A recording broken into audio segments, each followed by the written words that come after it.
couple of things. One, what was interesting is reflecting on the data that Prequin presented before our session in terms of fundraising in Africa and how it's sort of declined since 2015, and the impacts of COVID, and talking about what could change that for the next 5 years. What was also interesting is how venture capital funding has grown. It was also interesting to hear about allocation of capital towards gender smart ideas, which Tukumbo spoke about.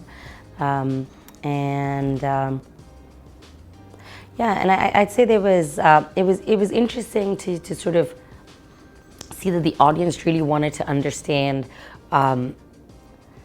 what they as managers or actors in the ecosystem could do to sort of have that shift towards unlocking more capital outside of DFIs. That was quite interesting. What we've seen as a strategy that has picked up quite a bit in the recent past and is doing quite well are platform strategies, where asset managers are aggregating assets, trying to build synergies and build a larger business that could then be exit to strategic or listed because it has enough scale. We're seeing that across sectors, and we're seeing a number of managers execute that quite successfully.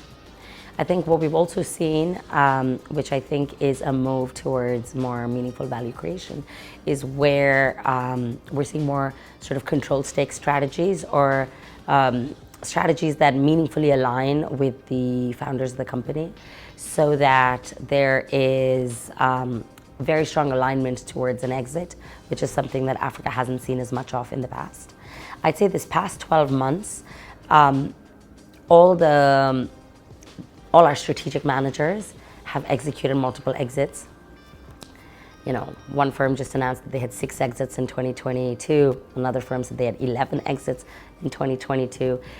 So we're seeing more exits on the continent. And so I think that is giving us more comfort to support our strategic managers more.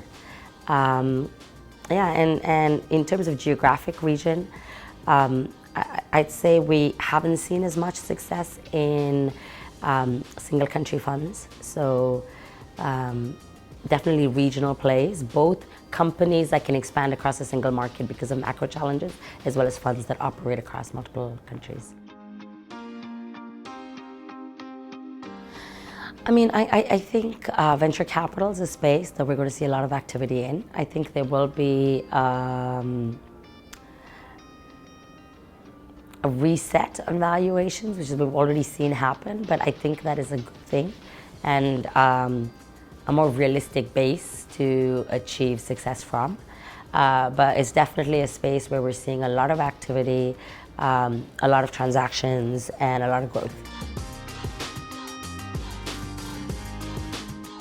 I'm not sure on the numbers, but I'd say it's one of the largest gatherings of GPs and LPs on the continent. And so it has been really nice to walk down the hallways and feel like you know everybody as you go around, because almost everyone you know in the industry is here.